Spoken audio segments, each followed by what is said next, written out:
Meu nome é Rogério Mota. Sou natural de Ceilândia, no Distrito Federal. Atualmente eu moro em Tibagi, na região dos Campos Gerais, no estado do Paraná. Mas há alguns anos atrás eu morei em Luiz Eduardo Magalhães, no oeste da Bahia.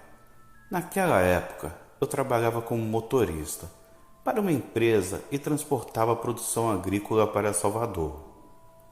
Eu sou caminhoneiro desde muito novo. Herdei a paixão pelo volante e pelas estradas com o meu pai, que também é caminhoneiro. Mas hoje em dia ele só faz pequenos fretes para perto.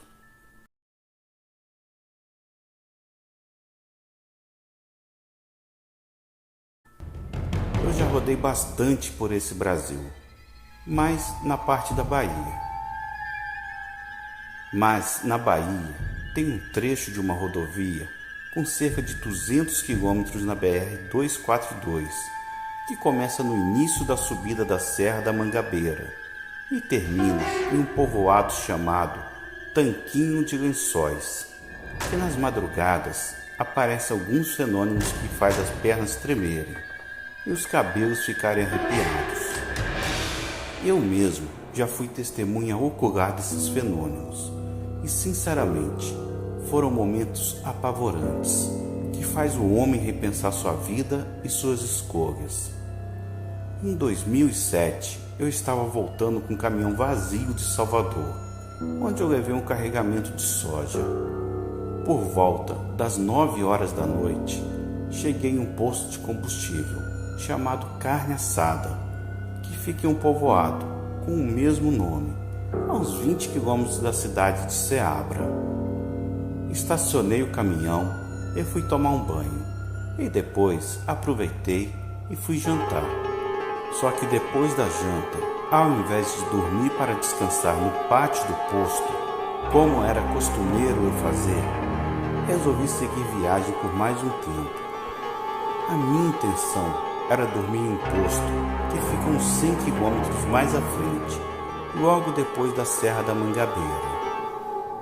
Continuei a minha viagem, e aquela era uma noite bem agradável.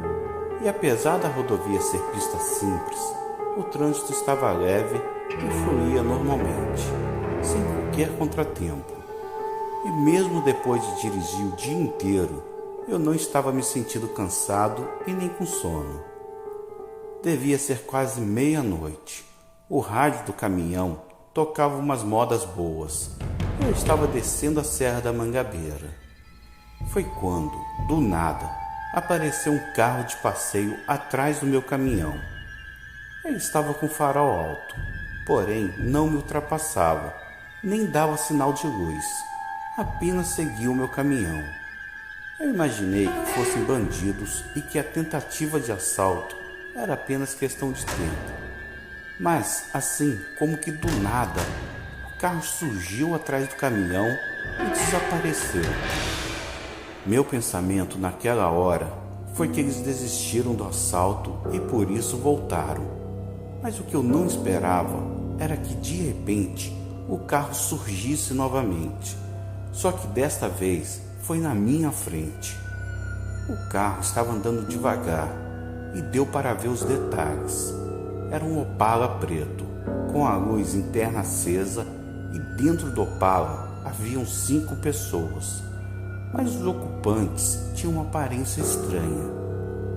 De repente, o carro acelerou e desceu a serra avionado e rapidamente sumiu das minhas vistas.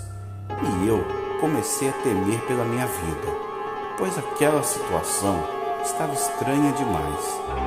Porém, o pior aconteceu, e no final da descida, já na parte plana. Àquela altura dos acontecimentos, eu já estava até mais relaxado. Foi quando avistei um veículo no sentido contrário, e para minha surpresa, era o mesmo Opala preto que veio a toda velocidade na contramão e se jogou contra o caminhão. Não deu tempo de fazer nada, nem frear ou desviar. Mas para minha surpresa, só ouvi um estrondo e passei direto, como se aquilo fosse um holograma ou algo assim. A impressão que eu tive foi que o carro passou por dentro do meu caminhão. E nesse momento, escutei risadas e gritos que vieram de dentro do carro. Eu fiquei apavorado, mas graças a Deus, pouco tempo depois, eu cheguei em um posto de combustível. Eu planejava dormir.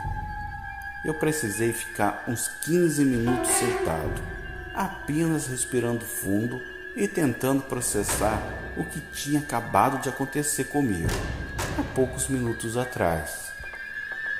Eu desci do caminhão, caminhei um pouco no pátio para esticar as pernas e depois acendi um cigarro, pois naquela época eu ainda fumava. No posto, encontrei alguns conhecidos e falei com eles o que eu tinha visto. Um amigo meu que trabalha na mesma rota me falou que também já tinha visto essa Opala, mas que ela apenas apareceu e do nada desapareceu, mas que não foi nada comparado com o susto que eu levei. Fiquei sabendo que o povo da região comenta que alguns anos atrás, 5 jovens estavam em Opala preto, vindo de uma festa, e bateram de frente com o caminhão e morreram todos na hora. Os corpos ficaram mutilados e alguns quase que irreconhecíveis. Foi um acidente bem feio e depois disso, algumas pessoas veem esse carro andando na rodovia, um trecho da Serra da Mangabeira. Fiquei a noite por lá e na manhã do outro dia eu voltei para Além. Depois desse acontecimento, eu evitava passar na serra durante as madrugadas, mas quem é empregado, às vezes, tem que fazer o que lhe é mandado. Em fevereiro do ano seguinte, no período da colheita da soja, eu estava descendo com o carro carregado, indo em direção a Salvador, e nessa noite comecei a subir a Serra da Mangabeira, depois das 10 horas da noite, pois naquela época ainda era permitido dirigir a qualquer horário da noite, sem restrição. Como o caminhão estava pesado, eu não conseguia desenvolver uma grande velocidade. Foi então que percebi, no meio da subida, havia uma mulher parada no acostamento, do lado direito. Ela não fez qualquer sinal para eu parar, apenas estava lá, imóvel, parecendo uma estátua macabra. Na hora, eu me arrepiei e me lembrei do Opala preto. Fiz o sinal da cruz e continuei dirigindo, mas ouvi um barulho estranho, como se viesse da lateral da carroceria. E quando olhei no retrovisor, eu vi que a mulher estava conseguindo acompanhar o caminhão pelo acostamento. Mesmo com a velocidade baixa, era impossível que a mulher me acompanhar. Mas o meu terror ainda estava só no começo. Depois de uns 15 minutos, eu olhei para a minha direita, e aquela mulher estava do lado de fora da cabine, em pé, no estribo, e olhando para dentro. Então, eu pude perceber que não era exatamente uma mulher, era um demônio, com o rosto macabro e um olhar vazio. Na hora, eu fiquei em estado de choque. Não sabia o que fazer. A única coisa que eu podia fazer era orar e me apegar com Deus.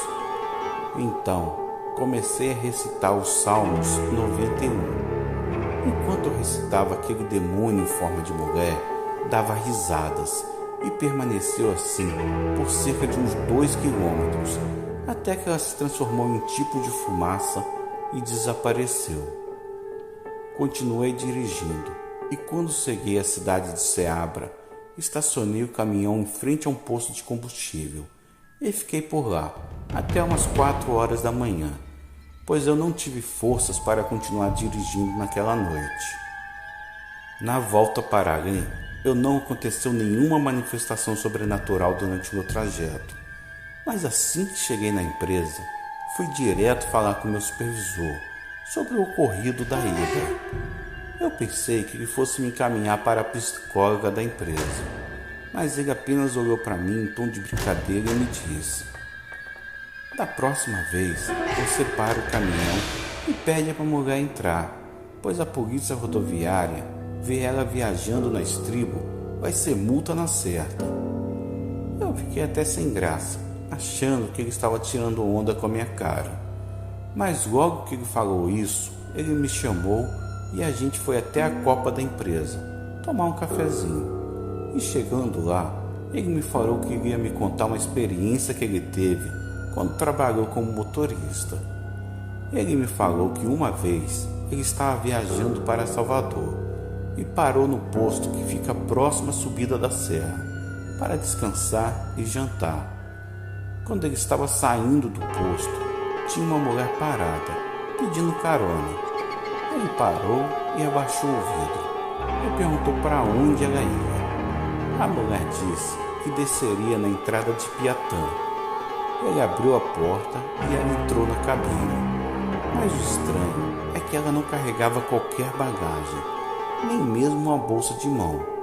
A mulher estava em silêncio, a estrada toda, e quando chegou próximo ao local que ela desceria, eu olhei para o lado e eu estava sozinho. A mulher simplesmente evaporou. Ele me falou que essas visagens de beira de estrada são bem comuns e que se torna normal. Então, o melhor a fazer é rezar e ver se consegue ignorar. Eu segui o conselho dele e passei a ignorar as bizarrices nas estradas. E foram muitas, mas eu passava direto e fingia que não estavam ali.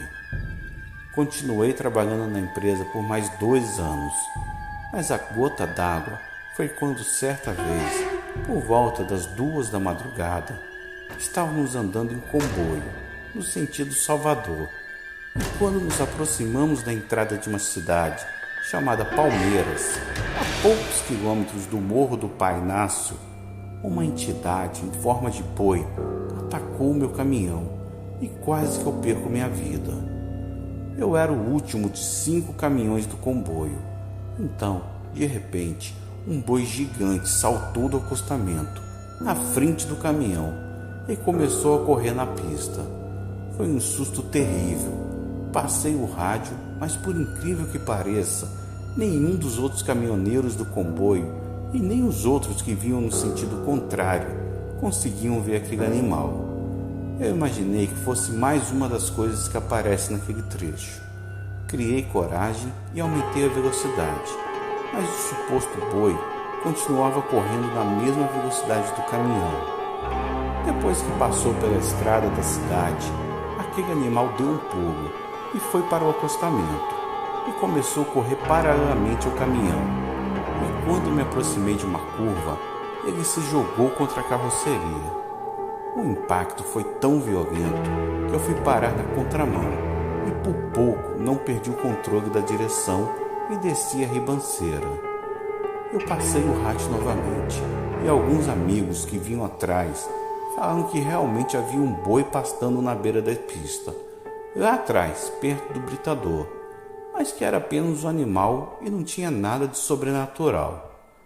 Na volta, eu estava decidido a pedir demissão, pois aquela situação foi demais para mim e a minha vida passou a correr risco naquela rodovia. Informei o meu supervisor sobre o que aconteceu e ele foi bem compreensivo. E ao invés de dar a demissão, ele me deu umas férias e falou que iria tentar me ajudar. Na volta das férias, ele me chamou e me propôs mudar de cidade e estado, pois o grupo tinha outras empresas espalhadas pelo Brasil. Então, eu fui transferido para a cidade de Tibagi e desde então nunca mais passei naquele lugar. Ainda tenho amigos em Luiz Eduardo Magalhães e de vez em quando converso com eles. E uma vez ou outra eles me falam que viram coisas nas estradas. Não sei se falam com sinceridade ou apenas tirando onda, mas eu sei bem o que eu vi. Obrigado e uma boa noite.